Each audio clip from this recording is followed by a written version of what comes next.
வணக்கம் friends. Bhagyalakshmi சீரியலோட promo வந்திருக்கு. இந்த ப்ரோமோவோட முக்கிய நோக்கம் என்னன்னு பாத்தீங்கன்னா, பாக்யலட்சுமி அடுத்த ரவுண்ட் ஆரம்பிக்க போறாங்கங்கிறது தான். ஏற்கனவே ஹோட்டல் ஆரம்பிச்சு அதை எல்லாம் இழந்துட்டு வந்து நிக்கிறாங்க. பீனிக்ஸ் பறவை மாதிரி உயிர் தள்ளணும்னு அடுத்த அதிரடி ஆட்டத்தை ஆரம்பிக்கிறாங்க. மறுபடியும் ஏபிசில இருந்து ஆரம்பிக்கிற மாதிரி செல்வி அவங்களும் பைக்ல போறாங்க. அங்கங்க கடைகள் வாடகைக்குன்னு போட்டிருக்க இடத்தெல்லாம் பார்த்து கேக்குறாங்க ஒவ்வொருத்தர்கிட்டயா. ஒவ்வொருத்தரும் ஒவ்வொரு மாதிரி பதில் சொல்ல, அதுல ஒருத்தர் பொம்பளைங்களை நம்பியெல்லாம் நான் கடை வாடகைக்கு கொடுக்கறது இல்லமாங்கிறாரு. அவங்க கிட்ட பாக்யா விரிவா பேசி உறுதி அளிக்கிறாங்க. அடுத்து செல்வியும் பாக்யலட்சுமியும் ஒரு ஜூஸ் கார்னர்ல உட்காந்து ஜூஸ் குடிச்சிட்டு இருக்கப்ப செல்வி பாக்யலட்சுமிய பார்த்து ரொம்பவே வியந்து போறாங்க. அக்கா, நீ எழுந்து வருவேன்னு எனக்கு தெரியும்.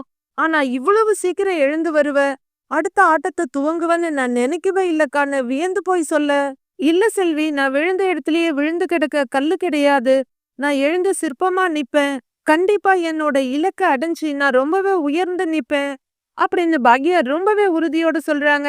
இதெல்லாம் நம்மளுக்கு குறிப்பா சொல்றது என்னன்னு பார்த்தா, பாக்யலட்சுமி தொடர் இப்போதைக்கு முடிய போறது இல்லைங்கிறது தான். பாக்யலட்சுமி மறுபடியும் போராடி சுதாகரோட செயின் ஆஃப் ரெஸ்டாரண்ட்ஸ் மாதிரி ஒரு பெரிய குரூப்பை உருவாக்கி 36 வயது நிலை ஜோதிகா மாதிரி ஜனாதிபதி கிட்ட அவார்டு வாங்க போறாங்கன்னு நினைக்கிறேன்.